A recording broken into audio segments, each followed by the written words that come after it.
Ils appellent ça une marche funèbre. C'était dimanche dernier à Köthen, en ex-Allemagne de l'Est.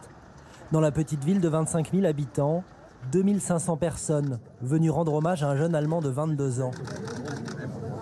Markus Bahn est mort ici la veille lors d'une bagarre avec 2 migrants afghans. Mais ce qui devait d'abord être un rassemblement silencieux prend vite des allures de meeting politique néo-nazi. Au milieu de la foule, David Köckert, figure du milieu extrémiste régional, il appelle à s'en prendre aux étrangers.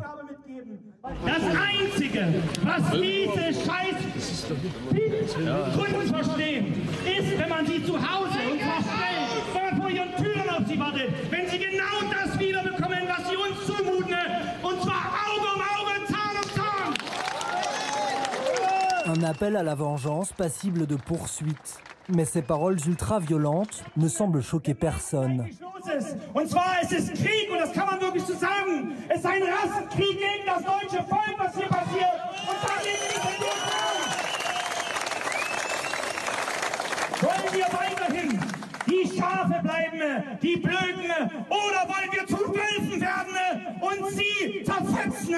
Dankeschön.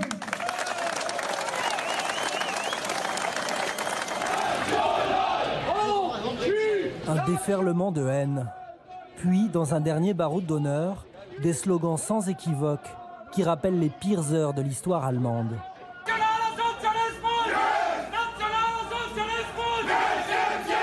Depuis bientôt 3 semaines, l'Allemagne vit au rythme des manifestations anti-migrants. Une mobilisation de l'extrême droite en réaction au meurtre d'un autre Allemand, tué par des migrants à Chemnitz, dans l'est du pays. Des manifestations contre la politique de Merkel, parfois émaillées de violence. Phénomène nouveau, les néo-nazis y sont très présents. Un retour en force sur le devant de la scène qui a pris de court les autorités. Certains, galvanisés par le succès de leur dernier rassemblement, acceptent même désormais de parler à la presse. Parmi eux, Tommy Frank, militant néo-nazi. Il partage sur Facebook des vidéos de ces manifestations. Avec cette vidéo, on a atteint presque 1 million de personnes. Il y en a près de 500 000 qui l'ont regardé jusqu'au bout. C'est vraiment pas mal pour une petite page comme la mienne. Cet aubergiste de 31 ans s'est aussi lancé dans la vente d'objets à la gloire du Troisième Reich et de la mouvance néo-nazie, à la limite de la légalité, comme ce porte-clés à l'effigie d'Hitler. C'est qui là? C'est un gentil visage. Pardon? Un visage aimable et gentil. En Allemagne, la diffusion de matériel et de propagande à la gloire d'Hitler et du national-socialisme est passible de 3 ans de prison. Alors il joue sans vergogne sur les mots, comme avec ce t-shirt où les lettres du nom Hitler ont soi-disant une autre signification. Ce sont les initiales de patrie, fidélité, loyauté, respect. On l'a écrit en dessous pour qu'il n'y ait pas de confusion possible. Ça pourrait arriver sinon. C'est un hasard si ce sont presque les mêmes lettres qu'Hitler? Il n'y a que très peu de lettres dans l'alphabet. Si ça perturbe, j'y peux rien. Son commerce néo-nazi affiche 20% de croissance par an. Parmi les best-sellers, les t-shirts anti-réfugiés, comme celui-ci. Un peuple, une nation, stop à l'immigration. D'après Tommy Frank, chaque fait divers impliquant des migrants vient grossir les rangs de ses supporters. Son discours extrémiste choquerait de moins en moins. C'est vrai que l'opinion est en train de tourner. Si toutes les semaines, il y a des hommes armés de couteaux qui arrivent de l'étranger pour tuer des Allemands, de plus en plus de gens vont se dire « Est-ce vraiment les militants d'extrême droite le problème ou est-ce qu'ils n'auraient pas plutôt raison ?» Un discours anti-migrant décomplexé et parfois même des passages à l'acte violents. Comme sur cette vidéo qui a choqué tout le pays. On y voit des militants d'extrême droite poursuivre 2 personnes de couleur. Nous avons retrouvé l'une des victimes visibles sur ces images. Il s'appelle Aziz. Cet étudiant en droit de 22 ans est arrivé il y a 1 an en Allemagne, après avoir fui l'Afghanistan. Le 26 août dernier, nous raconte-t-il, il se promenait dans la rue à Chemnitz. Une manifestation anti-migrants venait de se tenir non loin de là. Soudain, plusieurs personnes ont commencé à me molester, à me frapper. Un homme est arrivé et m'a mis une claque de la main gauche. Et puis j'ai vu 30, 40 personnes courir vers moi pour me frapper. Alors avec mon ami, on est parti en courant loin. Aziz est allé porter plainte. D'après lui, l'ambiance a changé à Chemnitz ces 3 dernières semaines. Bien sûr, j'ai peur d'eux. J'ai décidé de ne plus sortir dès que la nuit tombe, parce que je suis sûr que la prochaine fois, ils m'attraperont, ils me frapperont, me feront très mal, parce qu'ils ont visiblement de la haine contre moi. Et Aziz n'est pas le seul migrant à avoir été victime de chasse à l'homme. À Chemnitz, cette association vient en aide aux étrangers touchés par les violences ou les intimidations et documente tous les actes répréhensibles. Ici, vous avez des dossiers de gens qui viennent nous voir parce qu'ils ont été victimes d'agressions. Dans les 3 quarts des cas, ils ont été agressés parce qu'ils ne sont pas blancs.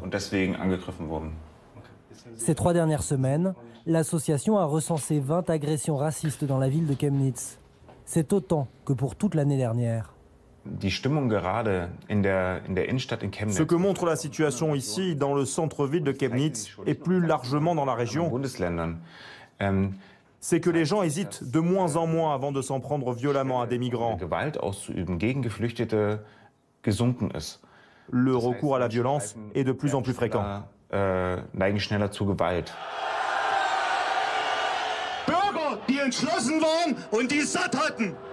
Et le ressentiment anti-migrant gagne du terrain, bien au-delà des mouvances extrémistes. Matthias Senke est un cheminot à la retraite. Depuis le meurtre du 25 août, cet ancien électeur d'Angela Merkel est présent à toutes les manifestations. Ça,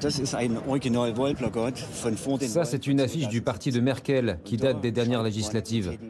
Ils écrivent qu'ils sont le parti de l'ordre et de la sécurité, mais c'est un immense mensonge. Ça fait bien longtemps qu'on n'a plus ni ordre ni sécurité. Depuis 2015, l'Allemagne a accueilli plus d'1 million de réfugiés. Ils sont répartis partout dans le pays, y compris dans la petite ville où habite Matthias. On arrive dans le centre-ville, à la gare routière. Et c'est quoi la première chose qu'on voit? 3 étrangers. Et je crois pas qu'ils sortent du travail. Ici, en ex-Allemagne de l'Est, l'arrivée de personnes d'origine étrangère est une nouveauté. Je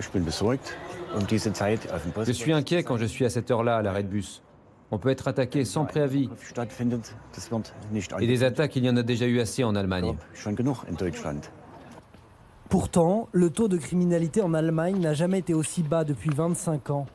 Mais pour Matthias et sa femme Beate, ancienne commerçante, derrière ce rejet de l'autre, il y a aussi un sentiment d'injustice. Comme de nombreux habitants d'ex-Allemagne de l'Est, ils se sentent depuis longtemps oubliés et n'acceptent pas qu'on aide autant les migrants. Ils arrivent, ils n'ont pas de nom, pas de passeport, ils n'ont rien et on leur donne tout. Je trouve ça injuste. Quand il s'agit de nos retraites, le gouvernement hésite. Est-ce qu'il y a assez d'argent? Peut-on encore financer le système? Mais pour les étrangers, pas d'hésitation. Merkel ne demande pas « est-ce qu'on a 1 ou 2 milliards ?» Pour eux, de l'argent, il y en a toujours. Ici, les élections régionales se tiendront dans moins d'1 an. Matthias et Beate voteront pour le parti populiste d'extrême droite AfD, qui a fait de l'anti-immigration son thème central. Les derniers sondages le placent en 2e position, avec 25% d'intention de vote.